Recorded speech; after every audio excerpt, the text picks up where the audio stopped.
शंकर जी ने भी कहा कि नहीं प्रभु, मैं तो आपको हृदय में रखता हूं, दिल में नहीं, संसार दिल में नहीं,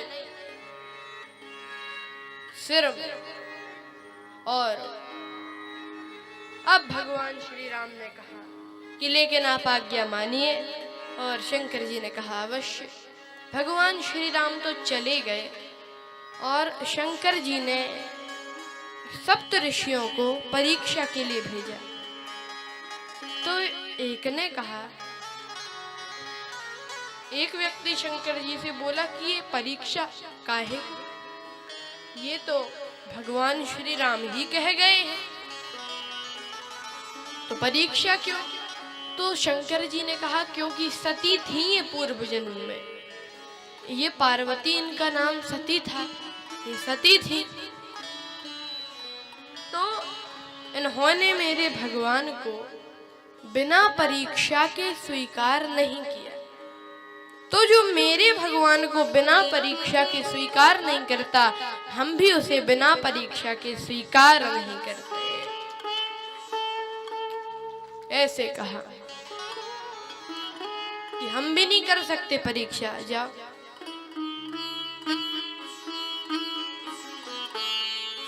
अब तो क्या कहना, क्या कहना। परीक्षा ली, परीक्षा में सफल हो गई पार्वती जी। शंकर जी को बताया, शंकर जी बड़े प्रसन्न कि अरे परीक्षा में सफल हो गई, सफल हो गई, और समाधिष्ठ होकर बैठ गए। फिर समाधि लगा ली। तो क्या करें? तो कामदेव को भेजा कि समाधि भंग करो। कामदेव गया और समाधि भंग की चेष्टा की। जब नहीं हुई तो एक बाण चलाया। शंकर जी ने जो देखा और यहाँ वहां देखा और कहीं भी कुछ नहीं दिखा, और जैसे ही काम को देखा, तीसरा नेत्र खोला, चितवत काम भयउ जरि छारा, कामदेव जलकर राख हो गया। अब काम की पत्नी आई रति, काम की पत्नी रति आई और कहा कि प्रभु, हे प्रभु, मैं प्रार्थना कर रही हूं। तो भगवान शिव ने कहा ठीक है, मेरा वचन झूठ नहीं होगा। जब यदुवंश कृष्ण अवतारा, हो यही हरण महामहि भारा, कृष्ण तनय हो यही पति तोरा, वचन अन्यथा होए न मोरा। कृष्ण जी का बेटा ही आपका पति होगा, कृष्ण जी का जो पुत्र होगा वो आपका पति होगा। अब देवता लोग आए। देवताओं ने भगवान शंकर को विवाह के लिए मनवा लिया। फिर क्या था, बस श्रृंगार होने लगा, श्रृंगार होने लगा भगवान श्री का, शंकर का। अच्छा, श्रृंगार में एक व्यक्ति बोला कि प्रभु, जैसे 4 रिश्तेदार आएंगे आपके यहाँ, तो विवाह की तो आपने स्वीकृति दे दी, घर में कुछ है, विवाह की तो स्वीकृति दे दी, घर में कुछ है?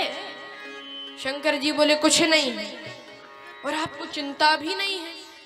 तो शंकर जी बोले इसीलिए तो चिंता नहीं है। क्यों? कहा घर में कुछ है, ये चिंता तो वे करें जिनके घर हो, यहाँ तो घर ही नहीं है, घर ही नहीं। अरे प्रभु, घर ही नहीं तो क्या होगा? कोई बात नहीं प्रभु, लेकिन विवाह में 4 रिश्तेदार आते हैं, चाचा चाची, मामा मामी, भाभा भाभी, भाई भाभी, तो आपके यहाँ कोई नहीं आया? तो शंकर जी बोले हमारा कोई है ही नहीं जो आवे। तो आपका किसी से रिश्ता नहीं है, संबंध नहीं है? कहा नाता तो है। तो हमारा नाता तो भगवान से है। और शंकर जी ने भी फिर कहा कि अरे हमारे साथ तो भगवान श्री राम है, हमारे साथ श्री रघुनाथ, हमारे साथ तो भगवान, अच्छा भगवान है, भगवान से नाता है तो उन्हीं से एक मुकुट मांग लो। दूल्हे के सिर पर मुकुट तो होना ही चाहिए। तो शंकर जी बोले मुकुट हमारे लिए ठीक नहीं। काहे को ठीक नहीं? क्योंकि मुकुट जिसके सिर पर रहता है उसे अभिमान रहता है, और जिस बेचारे को नहीं मिल पाता है उसे ईर्ष्या होती है। तो हम ऐसा मुकुट ही नहीं रखेंगे कि किसी को ईर्ष्या हो। फिर किसका मुकुट? कहा जटा मुकुट, जटाओं का मुकुट, जटाओं का मुकुट। और जिसे ईर्ष्या हो तो अपनी बढ़ा ले। ये मौका तो शंकर जी ने सबको दिया है। जटा मुकुट अरि के हरि छाला। अच्छा उपटन होना चाहिए दूल्हे का। तो कहा कि बिल्कुल हो। तो कहा हल्दी मंगाओ। शंकर जी बोले हल्दी नहीं, मुर्दे की राख का लेपन करो। कहा कि ये मुर्दे की राख काहे को लगाए हो? मुर्दे की राख क्यों लगाए हो? तो शंकर जी बोले कुछ ना पूछो, एक दिन एक आदमी मर गया, उसके पीछे लोग राम नाम सत्य का उच्चारण कर रहे थे। राम नाम सत्य। अब राम नाम सत्य है ये ऐसा कहते जाए। तो शंकर जी ऊपर से देख रहे थे। उन्होंने सोचा ये तो हमारी ही पार्टी के आदमी हैं। हम भी कहते हैं सत हरि भजन जगत सब सपना। भगवान का भजन सत्य, भगवान का नाम सत्य, और ये भी यही कह रहे हैं। तो इनसे मिलकर रहना चाहिए, इनसे मिलकर रहना चाहिए। तो क्या कहा शंकर जी ने कि ठीक है इनसे मिलके ही रहेंगे। लेकिन क्या हुआ, लोगों ने मुर्दे को फूंका और दूसरी बातें करने लगे। एक बोला कि क्या बताएं, मैं क्या ही बोलूं, आज तो हमारी दुकान खुली पड़ी है, ग्राहक वहां आ गए होंगे, इसको भी आज ही मरना था। दूसरा बोला हमें तो बिजली का बिल जमा करना था, अगली बार पेनाल्टी लगेगी तो ये देने आएगा। और तीसरा बोला कि हमारा मकान बन रहा था, कारीगर वहां आ गए होंगे, हम यहाँ पड़े हैं, इसको भी आज ही मरना था। और एक ने तो हद ही कर दी, सरकारी नौकर था, बोला इसको मरना था तो संडे को नहीं मर सकता था, कहाँ मंडे को मर गया। हमारी तो एक दिन की छुट्टी थी, उसकी भी छुट्टी कर दी। शंकर जी ने सोचा ये सब दल बदलू है। लेकिन वो व्यक्ति को जलाकर सब लोग चले गए और शंकर जी आए। वो मुर्दा जलकर राख बन चुका था। शंकर जी ने कहा भले ही तुम जलकर राख हो गए हो, लेकिन तुम्हारे कारण राम नाम का प्रचार हुआ है, इसीलिए आज से तुम्हारे शरीर की राख ही मैं लगाऊंगा। और तब से शंकर जी चिता भस्म का लेपन करते, चिता भस्म लगाते। अब कहा क्या करें, ठीक है प्रभु, लेकिन श्रृंगार तो हो गया, बहुत अजब श्रृंगार बताया, कम से कम सवारी अच्छी बता दो, किस पे बैठ के चलोगे? शंकर जी बोले बैला पे। बैल पे?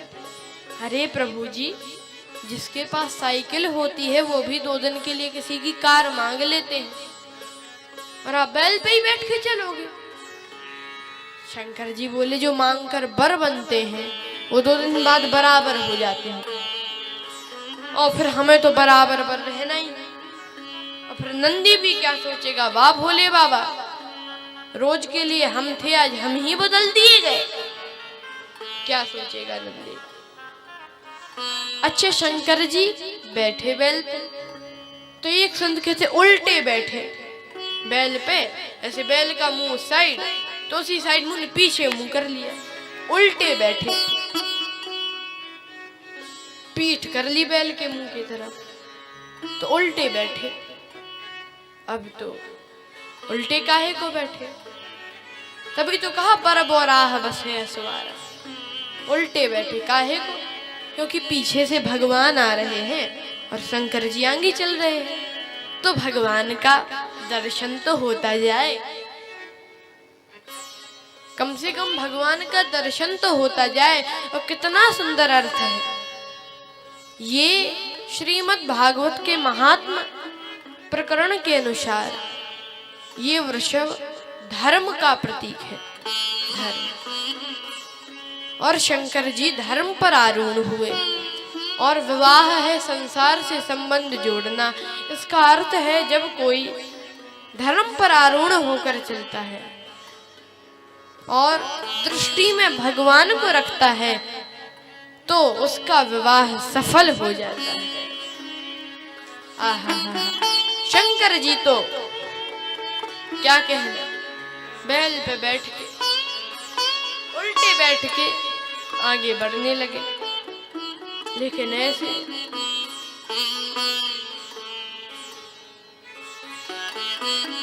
आहा,